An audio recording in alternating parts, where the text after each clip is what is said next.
लेकिन पवन जी ये बताइए कि जो एटीट्यूड है हमारा महिलाओं के प्रति और उसका रिजल्टेंट बोलिए या फिर ऐसा है ही, तो महिलाएं जो है वो सकुचाती हिचकती हैं प्रोटेस्ट करने से। रियल वर्ल्ड में जो था उसी का एक्सटेंशन है जो हम देख रहे हैं यहाँ ऑनलाइन दुनिया में, या कि ऑनलाइन दुनिया ने उसको और मुश्किल बना दिया है, टूल्स हाथ में दे दिए हैं, एनोनिमिटी जैसा आपने बताया, ऐसे चीज़ें जो ऐसे फिनोमेना जो है वो उसको और ज़्यादा वल्नरेबल बना रहे हैं वहाँ पे। देखिए, वल्नरेबल तो महिलाएं बन रही हैं और कहीं ना कहीं मुझे लगता है कि सर्विस प्रोवाइडर्स अपनी जिम्मेवारी को पूरी तरीके से पहचान नहीं रहे हैं, उसकी जो इम्प्लीमेंटेशन नहीं कर पा रहे हैं। क्योंकि द मोमेंट किसी भी महिला का शिकायत आए, उसे टॉप मोस्ट प्रायोरिटी लेनी चाहिए। उस डिजिटल वायलेंस संबंधी कंटेंट को कम से कम 2 घंटे में रिमूव कर देना चाहिए और एक महिला सेंट्रिक सेंसिटिव अप्रोच लेने की आवश्यकता है, जो फिलहाल नहीं है। वो तब हो सकती है जब सरकार इन कुछ चुनिंदा सर्विस प्रोवाइडर्स के खिलाफ कार्रवाई करे, ताकि वो विवश कर सके। प्रॉब्लम क्या है कि हमारे यहाँ डंडा जब तक कानून का नहीं चलता तब तक लोग कानून का पालन नहीं करते। तो इन सर्विस प्रोवाइडर्स की जिम्मेवारी को भी परिभाषित करना पड़ेगा। साथ ही साथ मुझे लगता है महिलाओं को सशक्त करने के लिए डिजिटल लिटरेसी संबंधी कार्यक्रम स्पष्ट तौर पर महिलाओं को टारगेट करते हुए किए जाने चाहिए। सरकार कुछ काम कर रही है, लेकिन प्रॉब्लम है इतनी बड़ी तादाद है, दुनिया की सबसे बड़ी जनसंख्या है। यहाँ पर जितना भी काम किया जाए ओवरऑल पॉपुलेशन के संदर्भ में छोटा ही नजर आता है। तो मुझे लगता है वहां पर भी हम काम कर सकते हैं। और तीसरी महत्वपूर्ण बात, मुझे लगता है सरकार को आवश्यकता है कि वो स्कूल करिकुलम को पहली कक्षा से ही डिजिटल साइबर सुरक्षा और साइबर लॉ संबंधी एजुकेशन को शिक्षा का हिस्सा बनाए। और जब बच्चों को पहली पहली कक्षा से ही जब आप सेंसिटाइज करना शुरू करेंगे, तो जो बच्चियां भी पढ़ेंगी, इससे एक्सपोज हो जाएंगी, तो स्पष्ट तौर पर वो अपने अधिकारों को अच्छी तरह समझेंगी, अपने आप को किस तरीके से प्रोटेक्ट करना है वो समझ पाएंगी। और सबसे महत्वपूर्ण बात, जो कानूनी उनके पास विकल्प मौजूद हैं, उसके बारे में भी जानकारी ली जा पाएगी। आपका इस ऑलरेडी बैनर शो कर रहा है 1930। 1930 एक ऐसा नंबर है जो आप तुरंत कॉल करिए और आपकी जो कॉल है पुलिस अधिकर्मी खुद अटेंड करते हैं और केस आपका दर्ज होता है। वैसे भी आज वो दौर चला गया महिलाओं के लिए कि वो चुप बैठ जाएं। आज तो जितनी जल्दी आप शोर मचाएं कि आप डिजिटल वायलेंस की शिकार बनी हैं, उतना आपके लिए अच्छा है, क्योंकि एक तो आप विक्टिम की कैटेगरी में परिभाषित हो जाती हैं। दूसरी बात, जब आपकी छवि, आपकी रेपुटेशन, स्टेचर, गुडविल पर आक्रमण होता है, तो यही शिकायत है, ये आपके लिए ढाल का काम करती है और आपको एक सुरक्षा कवच प्रदान करती है। और कहीं ना कहीं आपको ये भी समझना है कि मेरी ऑनलाइन एक्टिविटी में क्या ऐसी चीज हुई थी जिसकी वजह से ये डिजिटल वायलेंस हुई, ताकि इस एपिसोड को भी एक वेकअप कॉल के तौर पर अगर देखेंगे, तो आने वाले समय में हम इंश्योर कर पाएंगे किस तरह की गतिविधियां ना हो। और फाइनली, महिलाओं को ऑनलाइन साइबर क्रिमिनल के साथ बहस नहीं करनी है। गुस्सा है, गुस्सा का आप एक जो मैनिफेस्टेशन है दूसरी दिशा में निकालें। लेकिन अगर आप ज्यादा उनके साथ बहस करेंगे, ज्यादा उनके साथ एंगेज करेंगे, तो वो आपको और ज्यादा नुकसान पहुंचाएंगे।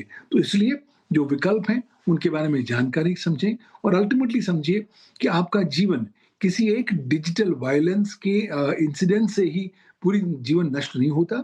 कल सुबह फिर एक नया सूरज उगेगा। आप एक नए किरण को देखते हुए आशा जी की जी, ओर आगे ये अग्रसर हो इम्पॉर्टेंट है। पहले तो आप अपने आप को ठीक रखें और जो सही है वो सही है। अगर आपने गलती नहीं की है तो आपकी गलती नहीं है, आप क्यों अपराध भावना से ग्रस्त हो रहे हैं। विक्रम जी ये बताइए कि एआई या टेक्नोलॉजी का इस्तेमाल, दुरुपयोग मतलब गलत इस्तेमाल करके लोगों को परेशान किया जाता है तमाम तरीके से, और इसमें हम देख रहे हैं महिलाओं के प्रति भी उतनी ही असंवेदनशीलता है और लोग इसका दुरुपयोग कर रहे हैं। क्या टेक्नोलॉजी का दुरुपयोग हो सकता है, सदुपयोग नहीं हो सकता? क्या एआई या दूसरी टेक्नोलॉजी, एल्गोरिदम जो प्लेटफॉर्म्स उसका इस्तेमाल करके इन चीज़ों को रोक नहीं सकते हैं, लगाम नहीं लगा सकते हैं? लगाते हैं या नहीं लगाते हैं, आपको क्या लगता है? सर बिल्कुल लगा सकते हैं। मैं तो अब जब से एआई 3-4 साल से इस्तेमाल कर रहा हूँ एक्टिवली, तो ये समझ पा रहा हूँ कि एआई एक ऐसे जिन की तरह है। मैंने एक बुक भी लिखी है जिसको मतलब टेक्नोलॉजी को, एआई को एज ए एजीआई को अलादीन जिन्नी दिखाया है। तो जिन्नी तो देखो किसके हाथ में है उस पे डिपेंड करेगा। जैसे शक्तिमान होता था एक नाटक, उसमें एक किल्विश था, एक शक्तिमान था। तो कुछ लोग हैं जो शक्तियों को सही डायरेक्शन में इस्तेमाल करेंगे, जो बचाने के लिए कर रहे हैं आज की डेट में। कुछ जो हैं क्योंकि देखो जब यूथ अनएम्प्लॉयड होता जा रहा है, बहुत सारा फ्री माइंड है, जैसे हम कहते हैं ना कि फ्री माइंड एक मतलब दिमाग एक शैतान का घर है और उसके पास ऊपर से एआई जैसी शक्तियाँ हों, तो वो गलत कामों में मतलब इन्वॉल्व होगा ही, जाएगा ही। तो इसीलिए सबसे पहले तो महिलाओं को ये समझना होगा कि आज की टेक्नोलॉजी कितनी एक्सेसिबल है, क्योंकि सबसे बाद में लड़ाई शुरू होती है कानूनी विकल्प। लेकिन उससे पहले ये समझने की ज़रूरत है कि आज की डेट में हर मोबाइल में आपकी पिक्चर से वीडियो बनाने का टूल ऑलरेडी है। गूगल का खुद वीओ 3.1 जो है या आपका नैनो बनाना है, वो आपकी पिक्चर से कुछ भी मतलब कर सकता है। तो आपको पहले ये समझना है कि आपको अपनी प्राइवेसी को कितना इम्पोर्टेंस देना है, क्योंकि वो टाइम गया जब आप किसी से भी ओपनली कोई पिक्चर शेयर कर सकते थे या आप ओपनली बातचीत कर सकते थे। आप आज आपको जो रिश्ते हैं, वो बहुत सोच समझ के बनाने हैं, बहुत सोच समझ के आपको इस चीज़ों का ख्याल रखना है कि आपकी एक इमेज का भी दुरुपयोग हो सकता है। तो आपको पहले टेक्नोलॉजी की ये हद देखना पड़ेगा कि आज की टेक्नोलॉजी कितनी इवॉल्व हो चुकी है। सो उसके हिसाब से आपको डिसीज़न लेने पड़ेंगे।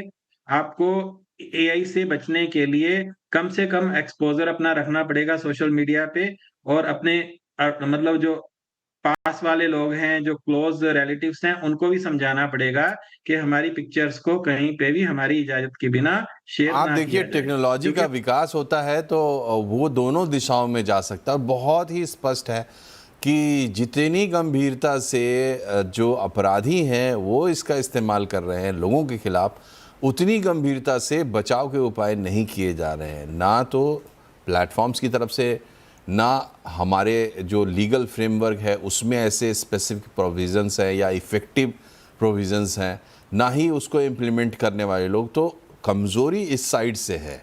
अगर ये साइड ठीक हो तो जाहिर है इस पर बहुत फ़र्क पड़ेगा, और इसको ठीक करने के लिए हमें आपको सब लोगों को जागना होगा। एक छोटा सा ब्रेक यहाँ ले रहे हैं, ब्रेक के बाद वापस आएंगे तो कुछ एक्सपर्ट टिप्स लेंगे महिलाओं के लिए, जिससे वो खुद को ज़्यादा मजबूत और ताकतवर महसूस कर पाएंगी ऑनलाइन दुनिया में। एक छोटे से ब्रेक के बाद।